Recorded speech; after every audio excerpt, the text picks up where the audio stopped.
था बाबा नीम करोली जी का मंदिर और बाबा नीम करोली जी को हनुमान जी का अवतार भी माना जाता था। उत्तराखंड में नैनीताल से 18 किलोमीटर की दूरी पर है ये मंदिर। बाबा नीम करोली का आश्रम जो कि देश विदेश में कैची धाम के नाम से प्रसिद्ध है। अगर आप कैची धाम आने की सोच रहे हो तो इस वीडियो में हम आपको बताते हैं कि आप यहाँ पे कैसे पहुँच सकते हैं, दर्शन कैसे कर सकते हैं और यहाँ रुकने के लिए आपको नीम करोली बाबा से जुड़े चमत्कार और ढेर सारी यूजफुल टिप्स तो वीडियो में ही मिलेंगे आपको। तो वीडियो को लास्ट तक जरूर देखना। चैनल पे अगर पहली बार आए हो तो सब्सक्राइब जरूर कर लेना। आइए सबसे पहले हम बात करते हैं कैची धाम आश्रम तक कैसे पहुँच सकते हैं। कैची धाम तक ट्रेन से आने के लिए आप काठगोदाम रेलवे स्टेशन के लिए अपनी टिकट बुक करा सकते हैं। काठगोदाम से कैची धाम की दूरी लगभग 40 किलोमीटर की है, जिसको कवर करने के लिए आप टैक्सी, बस या रेंटेड स्कूटी बुक कर सकते हैं। रेलवे स्टेशन से शेयरिंग और प्राइवेट टैक्सी इजीली मिल जाएगी। शेयरिंग टैक्सी के चार्जेस 200 रुपीज़ पर पर्सन होते हैं और जो प्राइवेट टैक्सी के आपको चार्जेस 2000 रुपीज़ तक पे करना पड़ सकता है। वहीं बसेस से आने के लिए स्टेट ट्रांसपोर्ट बसेस की फैसिलिटी मिल जाएगी। कुछ बसेस डायरेक्ट कैची धाम के लिए चलती हैं और कुछ बसेस नैनीताल से होते हुए आपको धाम पहुंचाती है। 1.5 से 2 घंटे में आप नैनीताल की खूबसूरत वादियों के सुंदर नज़ारे एंजॉय करते हुए आप पहुँच जाओगे कैची धाम। अगर आप कैची धाम तक डायरेक्ट फ्लाइट से आना चाहते हो तो पंतनगर एयरपोर्ट से कैची धाम से 70 किलोमीटर की दूरी पर है और एयरपोर्ट से डायरेक्ट कैब लेके आप धाम तक पहुंच सकते हैं। काफी लोग जो नैनीताल आते हैं वो कैची धाम दर्शन के लिए जरूर आते हैं, जिसके लिए नैनीताल बस स्टैंड से आपको शेयरिंग, प्राइवेट टैक्सी और साथ के साथ बस की काफी ऑप्शन मिलते हैं। रिसेंटली ही पब्लिक पार्किंग ओपन हुई है। अगर आप खुद की कार लेकर आए हैं तो आप 100-200 रुपए देकर सेफली कार को पार करके धाम के दर्शन के लिए जा सकते हैं। श्री नीम करोली बाबा का वास्तविक नाम लक्ष्मी नारायण शर्मा था, जिनका जन्म सन 1900 जिला फिरोजाबाद उत्तर प्रदेश में हुआ था। 11 वर्ष में उनका विवाह हो गया था और 17 वर्ष में उनको ज्ञान की प्राप्ति हो गई थी। इस युवावस्था में उन्होंने सांसारिक और पारिवारिक सुख का त्याग कर दिया और पूरे उत्तर भारत में हाथ में चिमटा लिए, कमंडल लिए, मन में बिना किसी चाह के राम राम का जप करते हुए तप करने के लिए निकल पड़े। श्री लक्ष्मण दास से नीम करोली महाराज कहने जाने के पीछे एक अनोखी कहानी है।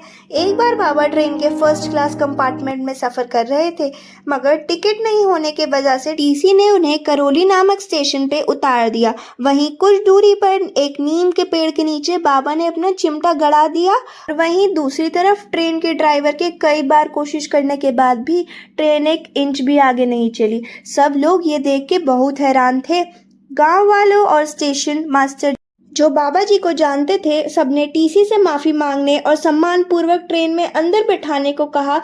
ऐसे करने से बाबा जी मान गए और उनके बैठते ही ट्रेन चल पड़ी और इसी वजह से वह कहलाया गया नीम करोली स्टेशन। मैंने पहली बार ऐसे किसी बाबा के बारे में सुना है जो सिर्फ और सिर्फ सादगी से ही लोगों को आकर्षित कर लेते हैं। यह एक ऐसे महान इंसान थे जिन्होंने हमेशा ही खुद को समाज से और दिखावे से दूर रखा था और शायद इसी वजह से इस आश्रम में अभी भी पिक्चर्स क्लिक करना और वीडियोस बनाना सख्त मना है। इस आश्रम के अंदर 3 मंदिर है, एक बजरंगबली का, हनुमान जी का और दूसरा वैष्णो माता का और तीसरा श्री नीम करोली बाबा जी का। 15 जून 1964 को बाबा ने इस धाम और यहाँ बने मंदिरों की स्थापना की थी और तब से ही हर साल 15 जून को भव्य भंडारा भी किया जाता है, जिसमें न सिर्फ उत्तराखंड से बल्कि पूरे भारत और विदेश से लोग यहाँ आते हैं। कहते हैं बाबा जी की चमत्कारी शक्तियाँ इतनी थी जिसकी वजह से यहाँ के गाँव वाले या फिर देश विदेश से आने वाले लोग प्रभावित हो जाते थे। ऐसे ही स्पिरिचुअल एनर्जी और सफलता की खोज में एप्पल कंपनी के फाउंडर स्टीव जॉब्स यहाँ पे आए थे, पर तब तक बाबा जी समाधि ले चुके थे तो उनसे उनकी मुलाकात तो नहीं हो सकी। लेकिन वो इस जगह से इतना प्रभावित हो गए थे कि उन्होंने यहाँ पर कई हफ्ते बिताए और इस जगह से उनको नई ऊर्जा, नई इंस्पिरेशन मिली और यहाँ से जाने के बाद साल 1976 उन्होंने अपनी कंपनी एप्पल की शुरुआत करी। स्टीव जॉब्स ने ये भी कई बार बताया कि कई जगह पर है कि उन्होंने कैची धाम में काफी समय बिताया और यहाँ पर उनकी स्पिरिचुअल एक्सपीरियंस बहुत ही शानदार रहा। और कहा यह भी जाता है कि नीम करोली बाबा जी का सबसे पसंदीदा फल सेब था। और इसी बात से इंस्पायर होकर स्टीव जॉब्स ने अपनी कंपनी का नाम और लोगो एप्पल रखा, जो कि आने वाले वक्त में वर्ल्ड मोस्ट इन्फ्लुएंसर कंपनी साबित हुई।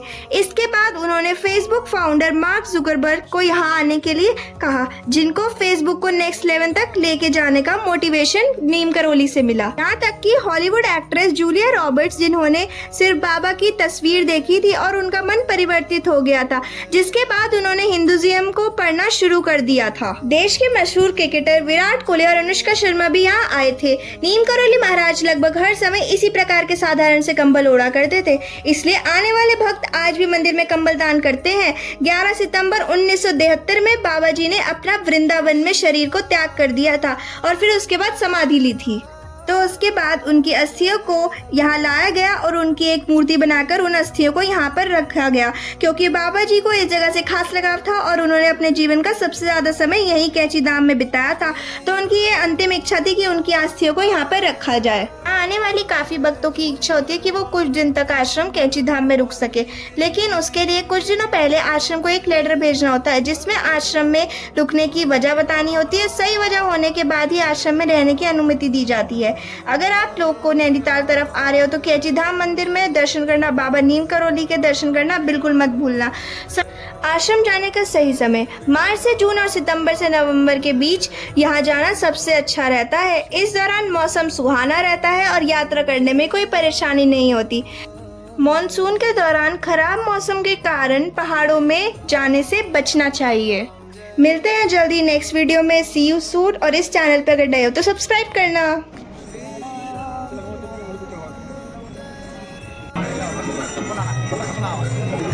Hola.